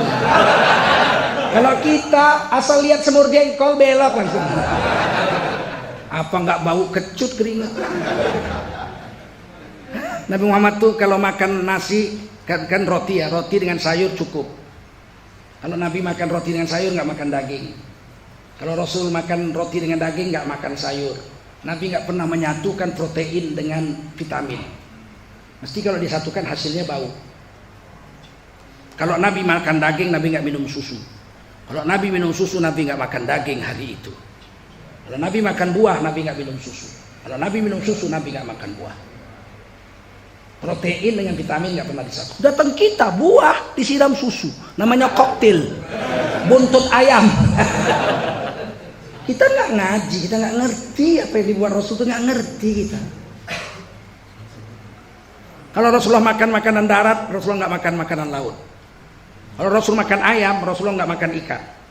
Kalau makan ikan nggak makan kambing, nggak makan ayam. Kalau kita semua diembat. Nabi itu cuma 2 jenis. Kalau makan 2 jenis saja. Kalau sayur, roti sayur atau roti daging begitu. Kalau kita dari kecil udah diajari 4 sehat, 5 sempurna, 7 ngemil, 9 iseng. Terus kita bilang, saya sama Nabi beda sedikit.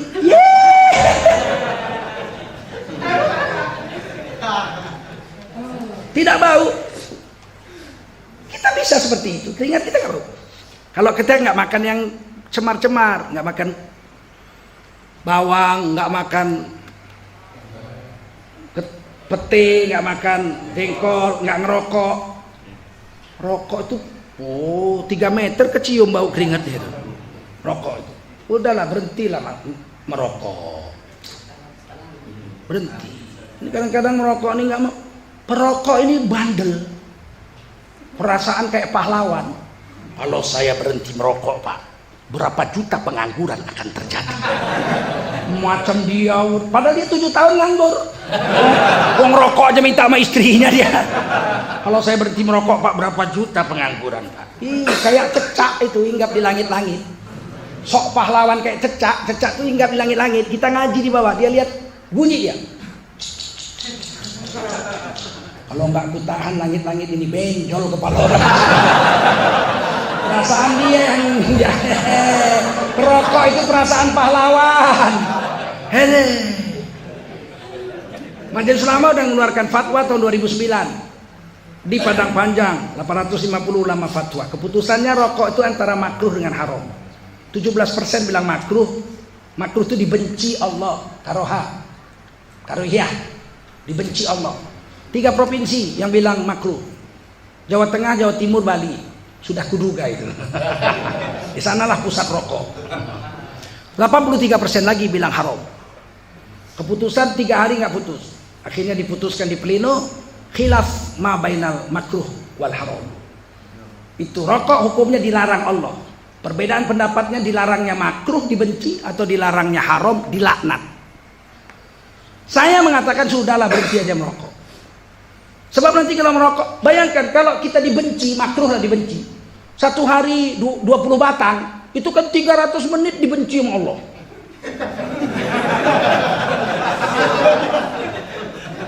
...300 menit itu 5 jam. Dibencinya di WC lagi, di bawah bau, di atas disedot.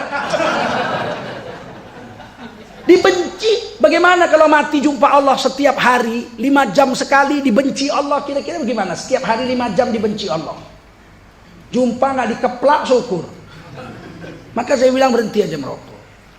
Seandainya karena makruh kalian masuk surga, karena merokok masuk surga, karena nggak haram makruh. Nanti berjuta-juta orang di sudut surga kumpul nangis semua. Mereka heran, kamu ini udah masuk surga kok nangis sih? Kami kepingin ngerokok. Kata mereka tidak bisa, di surga mana bisa? Katanya di surga semua boleh. Boleh merokok boleh, tapi nggak bisa.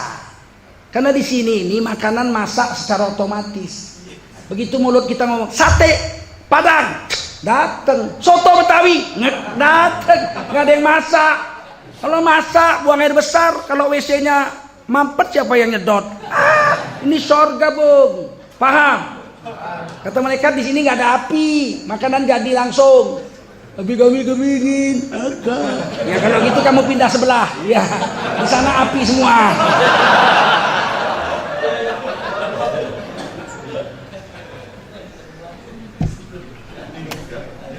Allah mengatakan ciri-ciri orang beriman yang sukses menjaga sholat. Qad aflahal mu'minun alladzina hum fi sholatihim khashi'un, khusyuk dalam sholatnya. Yang kedua, walladzina hum 'anil lagwi mu'ridun, meninggalkan masalah perkataan perbuatan yang nggak ada manfaat. Rokok tuh nggak ada manfaat. Ada apa? Keringatmu bau. Untung kalian tinggal di Jawa. Orang Jawa itu secara sosiologi beda dengan kami orang Sumatera. Kalau orang Jawa mau mengatakan sesuatu itu nggak berani terus terang, menjaga perasaan orang. Belok dikit sana, belok dikit. Gitu orang Jawa. Kan saya kan mempelajari, saya kan linguis. Memang mengajarkan itu saya. Orang Jawa itu kalau kumpul-kumpul, bau ketiak kawannya, dia bilang, kamu itu bagusnya kalau mandi. Terus pakai sabun itu yang merek Lux itu, itu bagus.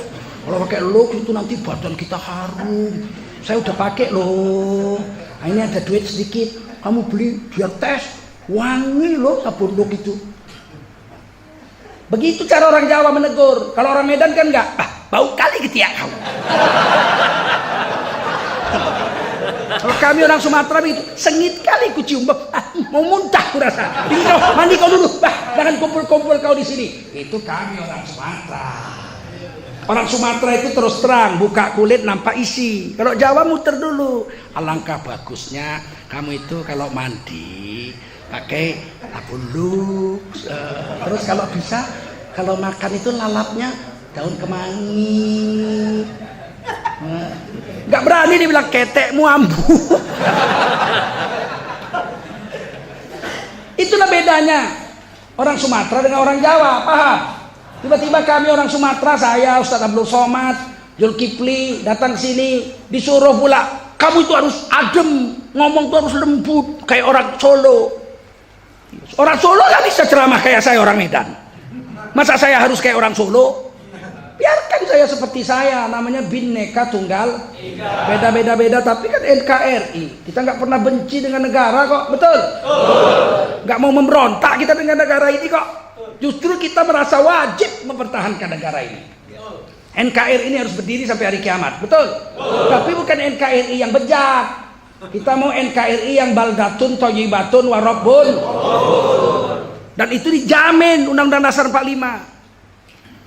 Pasal 2, pasal 29 ayat 2, negara menjamin tiap-tiap warga negara untuk memeluk agama garis miring kepercayaan dan menjalankan agama garis miring kepercayaannya masing-masing dijamin. Saya mau pakai cadar, istri saya pakai cadar, istri saya. Anak saya perempuan pakai cadar, kakak saya yang tua, adik saya perempuan yang paling kecil pakai cadar. Negara nggak boleh melarang, negara menjamin.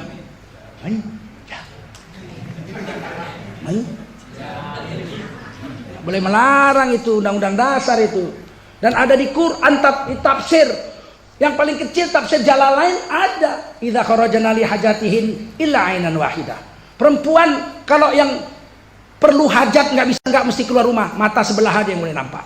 Kalah ninja bikinnya. Itu Jalalain yang paling kecil.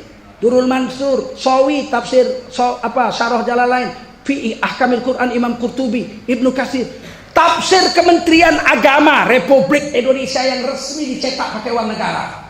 Cadar itu ada Al-Ahzab 59. Yang nampak muka namanya kerudung. An-Nur 3 negara tidak boleh melarang, negara Orang Kristen mau mengamalkan Kristen 100%, boleh nggak? Negara Orang Hindu mau menjalankan syariat Hindu 100%, boleh nggak? Negara menjamin. Ini mesti kita, kan kesepakatan kita Undang-Undang Dasar 45 itu, betul? Kok kita langgar? Tiba-tiba orang Islam sekarang ngasih salam campur. Kalau ada 200 agama di Indonesia, habislah pidatonya itu semua. Berapa aliran kepercayaan Indonesia? Lebih 200. Bung Karno itu nasionalis, setuju? Pemimpin Partai Nasionalis Indonesia, betul? Pemenang pemilu pertama tahun 1955 dengan 58 kursi konstituante. Nomor 2 Masyumi 58 kursi konstituante. Nomor 3 Partai NU. Nomor 4 Partai Komunis Indonesia PKI 28 kursi, NU 30. Bung Karno itu nasionalis, gak diragukan. Siapa meragukan kenasionalisan Bung Karno? Rela dibuang ke Pulau Endeh, ke Bengkulu, dibuang-buang untuk memerdekakan Indonesia ini. Beliau nasionalis, tapi 20 tahun jadi presiden, salamnya cuma satu. Assalamualaikum warahmatullahi wabarakatuh. Pak Harto 32 tahun jadi presiden, salamnya nggak berubah. Di PBB seluruh dunia ada berapa ratus agama. Apakah Pak Harto tidak toleransi? Enggak, dia toleransi. Beliau katakan Bismillahirrahmanirrahim, Assalamualaikum warahmatullahi wabarakatuh. Nggak ada seluruh dunia protes, Anda telah tidak toleransi terhadap kami. Nggak ada, orang ngerti aja kok. Habibie sama, Presiden Habibie. Gus Dur lebih hebat. Gus Dur kiai. Gus Dur kalau kasih salam, Bismillahirrahmanirrahim, Assalamualaikum warahmatullahi wabarakatuh, Alhamdulillahi rabbil alamin, ala kulli hal wa fi kulli hal wa ni'matin. Nggak ada yang protes sama Gus Dur kok. Wassalatu wassalam ala sayyidina wa habibina wa maulana Muhammadin wa ala alihi wa sahbihi. Nggak ada yang protes kok. Kurang nasionalis apa Gus Dur? Agama Konghucu itu diresmikan jadi agama resmi di Indonesia zaman Presiden Gus Dur. Ibu Megawati itu juga Assalamualaikum warahmatullahi wabarakatuh. Pak SBY 10 tahun Assalamualaikum warahmatullahi wabarakatuh, tambah diterjemahkan ya bahasa Indonesia, salam sejahtera bagi kita semua. Itu Assalamualaikum itu. Assalamualaikum itu artinya salam sejahtera bagi kamu semua. Kenapa? Kalau nggak begitu nanti kita nggak toleransi, kan ada agama lain di Indonesia. Undang-Undang Dasar 45 mengatakan kita menjalankan agama kita masing. Ulangi, masing. Bukan campur-campur. Memahamkan Undang-Undang Dasar aja nggak sampai IQ-nya, cuma 99. Astagfirullah. Saya dosen bahasa Pak, ngerti saya yang begitu-gitu. 30 tahun jadi dosen dibayar negara, bukan bodoh lah ya nggak? Kalau saya pinter lah, nggak usah diragukan. Testing yang jadi dosen di USU 150 yang lulus 3, saya lulus pertama. Pinter saya. Tapi jangan keblinger. Nabi itu tidak pernah menghina agama orang. Lakum dinukum. Silakan agamamu jalan. Zaman Rasulullah itu sudah ada agama Yahudi, ada nggak? Sudah ada agama Nasrani, ada nggak? Sudah ada agama Sobiin, Majusi, ada nggak? Ada, diakui di Quran. Kita orang Islam wajib mengakui agama yang ada. Agama Yahudi, saya percaya itu ada agama Yahudi. Agama Nasrani ada, agama Nasrani. Agama Buddha ada, agama Hindu ada, saya akui ada. Tapi saya nggak wajib mengakui kebenaran agama itu. Yang wajib mengakui kebenaran agama itu adalah pengikutnya sendiri. Paham? Agama Islam ini dibilang orang Nasrani salah, nggak apa-apa. Lakum dinukum. Udah 1400 tahun diajari begitu. Inna dina indallahil Islam. Datang orang, saya undang makan mie rebus Medan. Mie rebus Aceh ada, mie rebus Medan lebih enak, mie rebus Medan. Kalau kalian makan sepiring nggak cukup, bisa 3 piring. Ulang tahun perkawinan saya, misalnya, saya undang tetangga saya, RT saya. Makanlah mie rebus Medan habis Isya. Senanglah makan. Katangku cinta sama istri. Oh, jangan kau tanya. 27 tahun kawin nggak dimadu itu istri. Berarti kan cinta tuh kan. Cinta apa takut? Cinta. Kalau saya cinta sama istri. Dan saya romantis. Orang ini pakai jubah serban, ceritanya neraka surga, neraka surga. Kami romantis suami istri tahu. Pikir orang saya kasar sama istri. Oh, jangan cerita klien. Dipikirnya, wah, itu Tengku Zulkarnain waktu debat sama perempuan berbaju merah di News TV. Dia bilang, perempuan istri kalau ditiduri dia nggak mood, dia tersinggung, dia datang ke polsek, maka lakinya diancam penjara 12 tahun. Marahlah aku, emak, gara-gara nggak mood. Suami masuk penjara 12 tahun ancaman. Kalau berzina, diancam penjara 6 tahun. Ah, bagus berzina daripada mood. Ini gila. Kita lawan itu undang-undang PKS itu, betul? Nggak setuju kita itu.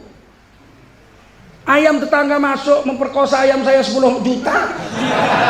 Apa nggak bangkrut saya? Ayam saya banyaknya bukan main. Jagonya aja 12 ekor. Tentu kita lawan. Untung belum disahkan, tapi kita boleh melawan kan? Boleh kita protes, boleh nggak? Kalau kalah kita pergi ke Mahkamah Konstitusi, betul nggak? Masa istri nggak mood 12 tahun penjara, berzina 6 bulan. Tentu nggak cocok. Dimaki-maki saya. Katanya, Tengku Zulkarnain ini nggak punya perasaan sama istrinya. Belum tahu dia bagaimana romantisnya saya dengan istri. Kemarin ulang tahun ke-27 saya lagi di Padang. Sedih sekali hati saya. Istri saya di Medan ngurus pesantren karena saya nggak pulang-pulang 3 bulan itu. Di Padang habis makan pagi di hotel itu, saya ambil kertas, saya tulis sebuah lagu untuk istri saya. Kalau saya ngarang lagu 10 menit. Bukan pergi hutan-hutan, masuk goa-goa, cari inspirasi, ya itu orang bodoh itu. Saya ambil kertas, saya tulis, langsung jadi itu lagu. Selesai itu saya bilang sama panitia, ayo sebelum ceramah nih, syuting saya dulu. Di syuting saya pakai handphone, saya nyanyikan lagu itu. Udah mau dengar lagunya? Dengar baik-baik. 27 tahun kita telah bersama, harungi samudra kehidupan. Kadang ada suka, kadang ada duka, bunga hidup berumah tangga. Maaf Maafkan bila ku terlanjur, maafkan bila banyak murka, maafkan bila banyak hak tak tertunaikan. Daku hanya manusia, tak luput dari noda, namun cintaku tulus kepadamu.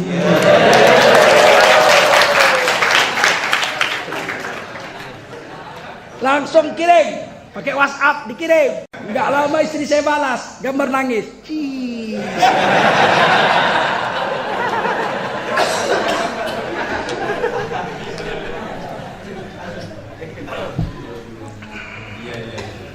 Masya Allah.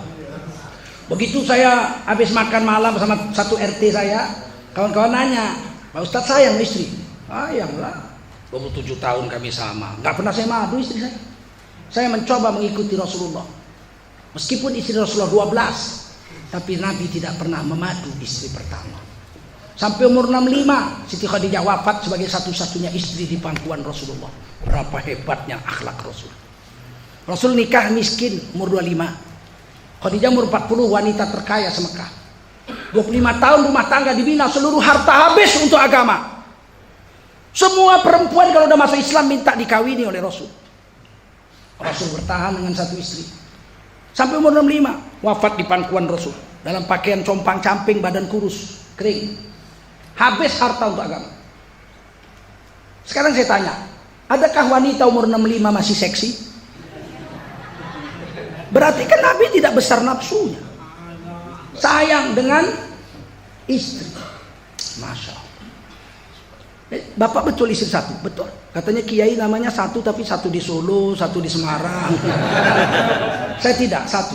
Terus kawan-kawan bilang, sayang sama istri? Sayanglah. Menurut Pak Tengku, siapa wanita tercantik sedunia?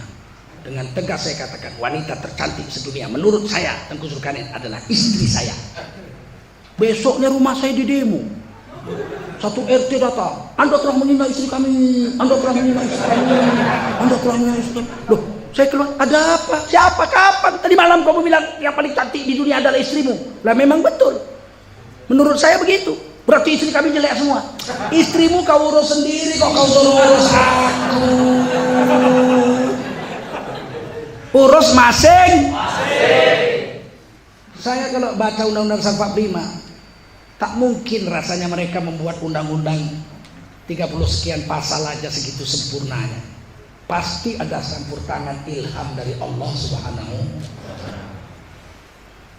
Cuman kita nggak konsekuen dengan undang-undang itu. Kita cari-cari, asal nggak cocok sama kita cari-cari salahnya. Kalau saya dibelah dada saya merah putih isinya 35 negara saya sudah keliling. Baru tamat saya kuliah di USU, jadi dosen di USU. Saya diminta oleh keponakan Sultan Bolkiah untuk jadi dosen di Brunei. Gajinya ya Allah 50 kali lebih besar dari gaji di Indonesia. Sudah mau saya. Kata bapak saya bilang, berangkat kau nak. Itu surat ada. Dia pernah nginap di rumah saya 3 hari. Saya udah bicara sama paman, abang kerja sini aja, tinggalkan USU itu. Kata ibu saya, itulah ibu ya. Nak, kamu mau pindah Brunei nak? Iya Umi, nanti kan banyak duit, nanti Umi kesana. Kita biayailah, beres. Kau cinta nggak sama perempuan itu? Loh, apa hubungannya? Kalau dia kirim surat, kau pindah sana, artinya dia minta dikawini sama kamu, tahu kamu? Oh, itulah perempuan ya, perasaannya 9. Oh, nggak mau aku. Kalau kawin sama dia nggak mau aku bilang. Ah ya udah kalau gitu jangan berangkat. Saya datang ke rumah guru saya, Syekh Al-Hafiz Azra'i Abdul Rauf. Atau saya diminta pergi ke Brunei. Ada banyak tawaran ke Belanda juga. Saya mau kerja. Belanda mengajar bahasa Indonesia adalah bahasa Inggris. Kata guru saya ini pemangku qiraat 7 dunia. Murid Ahmad Hijazi, dan ijazah sanad saya Quran dari beliau.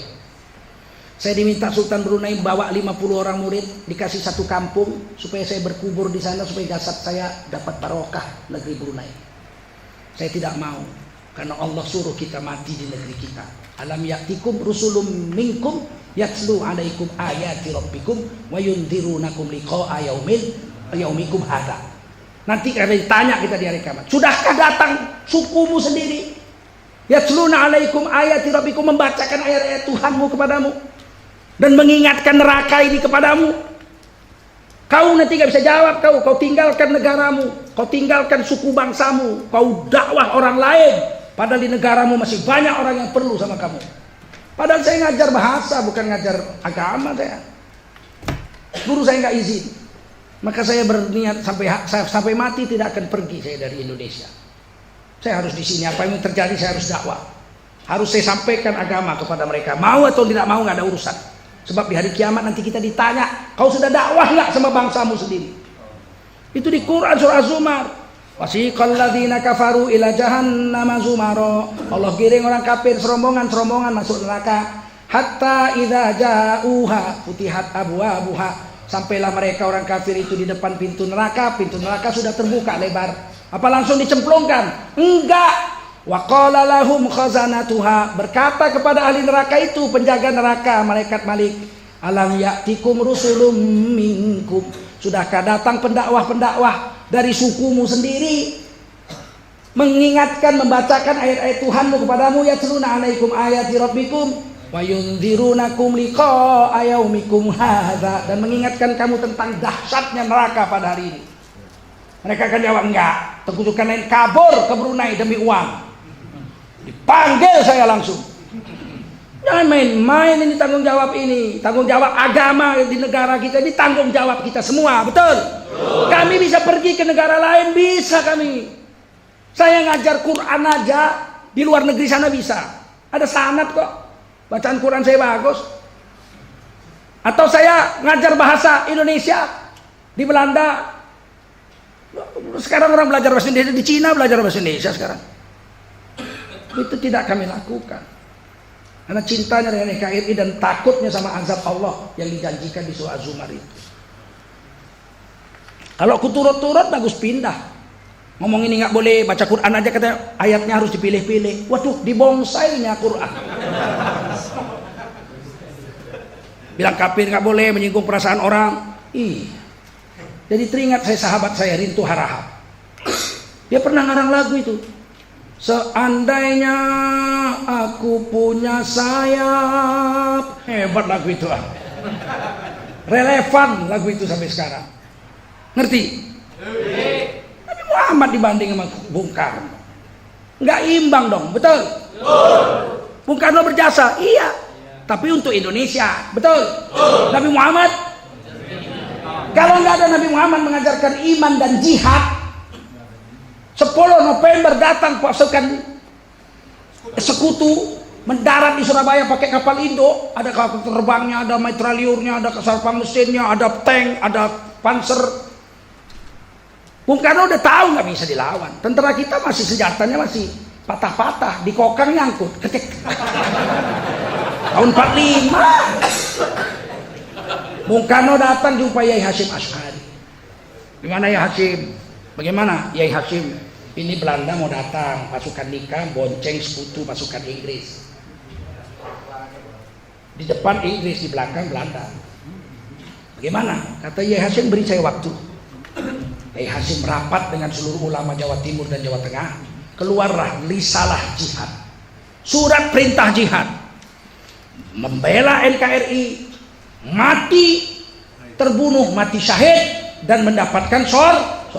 11.000 lebih orang Madura mati syahid hari itu 10 November. Yang dilawan senapang mesin, yang dilawan kapal terbang, kapal tempur, tank, yang dilawan panser. Kita pakai celurit, babu runcing.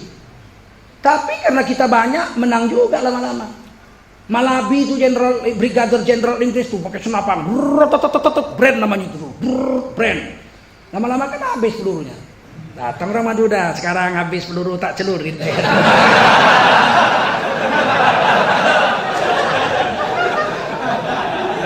Sekarang saya tanya, siapa yang memerintahkan membela negara itu adalah jihad? Siapa? Para ulama. Dari mana ulama dapat? Dari Kanjeng Rasulullah Muhammad SAW. Seandainya nggak ada risalah jihad, orang Islam nggak diajari jihad, Mempertahankan jam tangan saya ini aja mau dirampok orang saya ngelawan, dan saya kalau terbunuh mati syahid, apalagi mempertahankan negara Republik Indo untuk anak cucu cicit kita mati syahid. Yang paling cepat masuk surga itu tentara, Pak. Syukur-syukur rajin sholat mati syahid, ya kan? Kalah Ustadz dibikinnya. Jadi itu diajarkan. Coba kalau kita nak diajarkan semangat jihad. Datang Bung Karno, gimana ini? Belanda mau masuk lagi lewat sekutu. Lah ya biar aja, kalau masuk enggak apa-apa. Kita dijajah lagi loh, kalau dijajah kan makan juga. Minum juga, pakai baju juga, kerja digaji juga. Ya enggak? Loh kalau mau naik haji disediakan kapal sama Belanda. Apa bedanya lah, lebih baik lah dijajah Belanda daripada mati. Saya baru kawin yang ketiga ini. Justru karena ada ajaran Rasulullah lah maka Indonesia 87% lebih ya, 90% waktu itu orang Islam. Kalau di Surabaya 97% Islam waktu itu. Orang Madura semua orang Islam semua. Sedangkan di Madura aja 95% Islam. Paham? Nah, jadi akhlak Nabi luar biasa. Nabi lembut sekali kalau amar ma'ruf. Tapi Nabi tegas sekali kalau nahi. Ada seorang perempuan kepala suku Bani Makhzum mencuri. Kepala suku, orang kaya, ketangkep, ada bukti, ada saksi. Kata Nabi, potong tangannya. Datang lobby, dari dulu lobby udah ada. Bagaimana melobi Nabi? Siapa yang berani? Gak ada yang berani. Dipanggil cucu Nabi, anak angkat Nabi sejak bayi dipelihara, sejak kecil dipelihara Nabi, Zaid bin Harithah. Anaknya Usama bin Zaid, dari bayi digendong-gendong Rasul. Nabi kan gak punya anak laki-laki. Ini dianggap cucu beneran nih Usama bin Zaid ini. Usama bin Zaid di lobi. Datang Usama bin Zaid radhiyallahu anhu kepada Nabi, ya Rasul, itu yang ketangkep itu anak kepala suku. Saya tahu, kata Nabi, suku Bani Makhzum. Terus ya hukumannya katanya dipotong tangan. Betul, mencuri lebih dari senilai 1 perisai, potong tangan. Tapi kalau bisa jangan ya Rasul. Dilihat Nabi, cucu kesayangan. Kalau bisa karena dia anak orang kaya, anak kepala suku, hukum denda aja. Kalau denda dia sanggup mau dia 2 kali, 4 kali, 5 kali lipat dari harga yang dicuri, sanggup mereka membayar karena dia orang kaya, anak kepala suku. Merah wajah Rasulullah. Keluar hadis Nabi yang terkenal, lau syarakat Fatimah binti Muhammad la qata'tu yadaha. Andai kata anakku Fatimah binti Muhammad mencuri, aku langsung yang akan potong tangannya. Nabi tegas kalau urusan mungkar. Kalau urusan ma'ruf Nabi senang, lembut. Sholatlah kamu kalau masuk asar. Sampai di kampung Bani Quraidah baru kamu sholat. Tiba-tiba di perjalanan udah masuk waktu asar. Sebagian sahabat sholat kan udah masuk asar. Kata Nabi sampai Quraidah. Itu maksudnya kalau sampai sana cepet. Akhirnya sahabat pecah 2. Sebagian sholat di jalan karena udah masuk asar. Sebagian lagi sudah hampir tenggelam matahari baru sholat di Bani Quraidah. Pisah 2 pendapat. Tapi sama-sama sholat. Ketemu Nabi ngadu, ya Rasul, kami enggak melanggar perintahmu, kami sholat di suku Bani Quraidah, Yahudi. Sudah hampir tenggelam matahari. Tapi kawan-kawan ini enggak mau dengar kata Nabi, mereka sholat di jalan. Kata Nabi, kenapa kamu sholat di perjalanan? Karena sudah masuk waktu ya Rasul. Perbuatan terbaik yang paling dicintai Allah as-sholatu ala waktiha, sholat pada waktunya. Nabi senyum, dua-dua disenyumi sama Nabi. Karena ma'ruf. Kalau mungkar jangan coba sama Nabi mungkar. Kita hari ini mau baik-baik sama yang mungkar. Udah jelas orang salah, adem. Kita pulang ke rumah, buka pintu kamar, istri kita lagi berzina. Apa ini? Kata istri kita, maaf mas, kepingin ngetes yang lain gitu. Terus kita zikir, astaghfirullah rabbal baraya, begitu. Sama yang mungkar kok begitu. Kita lagi zikir nih. Habis zuhur ada seorang haji pulang dari masjid, zikir, subhanallah, subhanallah, subhanallah. Tiba-tiba dengar organ tunggal. Tetangganya lagi main. Iya pengen. Dia zikir, subhanallah, subhanallah. Lari-lari anaknya, Pak, mama joget Pak. Nyanyi Wak Peye itu yang nyanyi mama Pak. Joget sama Pak Kumis, tukang ojek itu yang di simpang itu Pak. Terus suaminya bilang, Oh, memang mamamu ya begitu. Subhanallah, subhanallah. Dipikirnya berpahala dia, berdosa dia dengan zikirnya itu.